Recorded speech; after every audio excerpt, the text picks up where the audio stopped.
day po sa inyong lahat. Kumusta na po kayo? Sana kayo po ay nasa mabuting kalagayan. Saan man kayo naroroon, saan man sa sulok ng mundo. Dahil bukod po sa mga andito po sa Pilipinas, may mga kababayan din po kasi tayo na nasa ibang bansa, lalong-lalo na yung mga OFW na nagtratrabaho dyan sa overseas. Shout out po sa inyong lahat. Yan, alam ko po maraming nanonood sa inyo dyan sa iba't ibang lugar. Yan, meron po tayong subscriber sa Japan, sa Korea, sa Canada, sa Amerika, sa Thailand, Taiwan, Malaysia, Indonesia, sa Sweden, meron din. Marami po kasing mga nagme-message sa akin at sinasabi kung saan yung mga lugar nila. Anyway, dun sa mga hindi ko nabanggit ay paki-comment na lang po kung saan po yung lugar ninyo, kung saang bansa po kayo naroroon para mabigyan po natin ng mabati ko po kayo. Medyo mabuti-buti na rin po ako. 2 days din po ako na walang boses. Dala po nung sinipon po ako. Sasagutin po natin yung katanungan na naman ng isa sa mga subscriber natin, na kung saan yung kanyang katanungan ay tungkol sa hanggang kailan daw ba tatagal yung itlog, kumbaga ano daw ba yung shelf life niya. Ayan. So atin naman itong ipapaliwanag.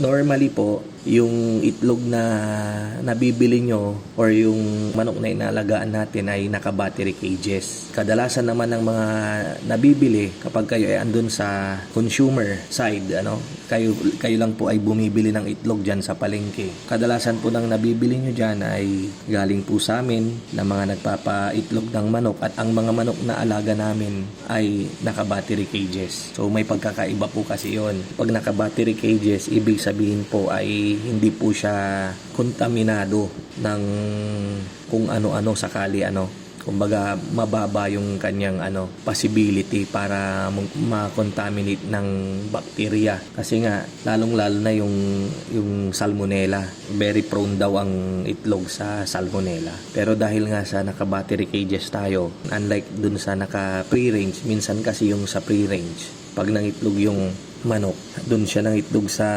basa, tapos madumi, maaring andun yung kanyang pupo, may possibility na mako-contaminate yan ng bacteria. Minsan nga nadudumihan din andun talaga yung yung putik.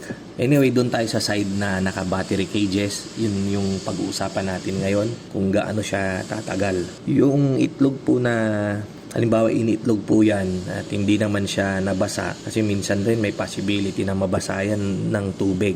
So ang shelf life po niyan ay mga 2 to 3 weeks kapag nasa yung andyan lang siya sa kusina ninyo, hindi nyo siya inilagay sa refrigerator. 2 to 3 weeks po yan. Samantalang kapag ilalagay nyo naman po siya sa refrigerator ay hanggang 2 buwan, hanggang 3 months, 2 to 3 months po ang kanyang itatagal. Pero minsan po yung sinasabi natin na 2 to 3 weeks ay binabase po kasi natin ito dun sa pagkalog ng itlog.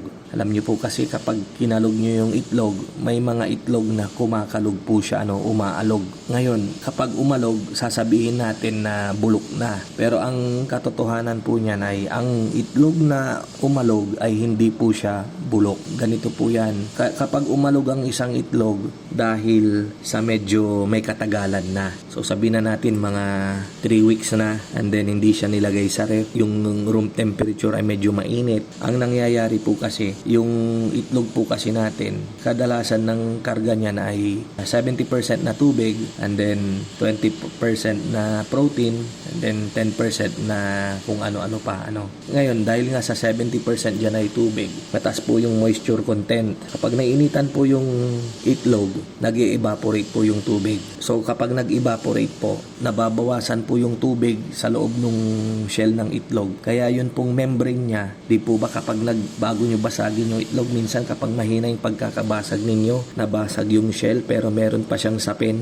Yung membrane po na yun, lumiliit po yun tuwing nag-evaporate yung tubig, tuwing natutuyo yung tubig sa loob ng eggshell. Kaya kapag tumuyo, lumiliit yung membrane, nagkakaroon po siya ng gap or space yung itlog natin dun sa loob. Kaya kapag aalugin natin ganon, pakikinggan natin, mapapansin po natin kumakalog. Yan, yun po yung cause. Kaya siya umaalog. It will take 2 to 3 weeks. Depende po sa init ng pinaglagyan ninyo. Kasi meron po yung iba-iba kasi yung pinaglalagyan natin at meron yung bahay na kulob, mainit, ganyan. So, mabilis matuyuan yung itlog nun. So, nagkakaroon ng gap. Merong place na para yumugyog kapag ating inalog. But it doesn't mean na kapag kumalog po ay bulok na siya.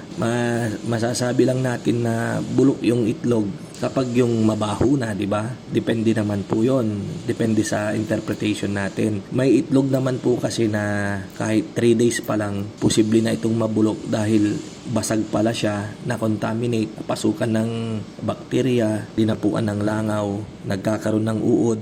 3 days pa lang, bulok na siya, hindi na pwedeng kainin. And then yung mga ibang katabi niya sa tray ay gagapang din yung mga uod. Hindi naman yun bulok, kumbaga gumapang lang dun yung mga uod. Pwede nating hugasan yan ng tubig na may konting vinegar. Ganon po yung rason kaya siya umaalog, dahil po dun sa dehydration, natutuyo yung membrane niya. And then, yung pagdating naman sa pag ito ay nasa ref, syempre sa loob po ng ref ay malamig. So, hindi po siya basta-basta masisira at hindi rin siya matutuyuan dahil malamig po doon. So, kahit na 2 months, 3 months ay ganun pa rin yung fresh na fresh pa rin po siya. Wala pong problema doon. Maganda po na kapag nakabili po kayo ng itlog ay ilagay nyo na lang sa ref. Meron naman po yung lagayan ng itlog dyan. Idagdag ko na rin kung totoo ba na ang bulok na itlog ay pag pinalutang mo sa tubig ay lumulutang at ang hindi bulok ay lumulubog. Ganon din po yung pagpapaliwanag ko dyan. Ang itlog po na lumulutang ay dahil po yun sa nagkakaroon ng gap or airspace. Nagkakaroon po ng space yung hangin sa loob ng itlog dahil nag-shrink nga yung membrane niya kapag ito ay nadidehydrate. Yung hangin, siya po yung nagkokos kaya lumulutang yung ating itlog kapag nilagay natin sa balde or sa planggana. Samantalang yung bago naman ay talagang lulubog dahil wala pa siyang hangin sa loob. Pero ganun na naman po, hindi po ibig sabihin na lumutang ay bulok na po yung itlog. Kaya lang kadalasan hinuhusgahan na talaga natin pag bumibili tayo ng itlog sa palengke at inalog natin ganun, sasabihin na natin na bulok. Pero ang proper po na dyan ay maaring sabihin nating luma dahil matagal na siyang na-expose sa environment na nag-evaporate na nga po yung kanyang tubig sa loob. Or pwede rin nating masyadong mainit yung pinaglalagyan nung tindera sa palengke, yung bodega niya. Sana nabigyan ko na naman po kayo ng another idea regarding po dun sa katanungan ng ating subscriber. Maraming salamat po sa inyong panonood. Kita-kita po ulit tayo sa mga susunod nating video. Thank you po, thank you. God bless.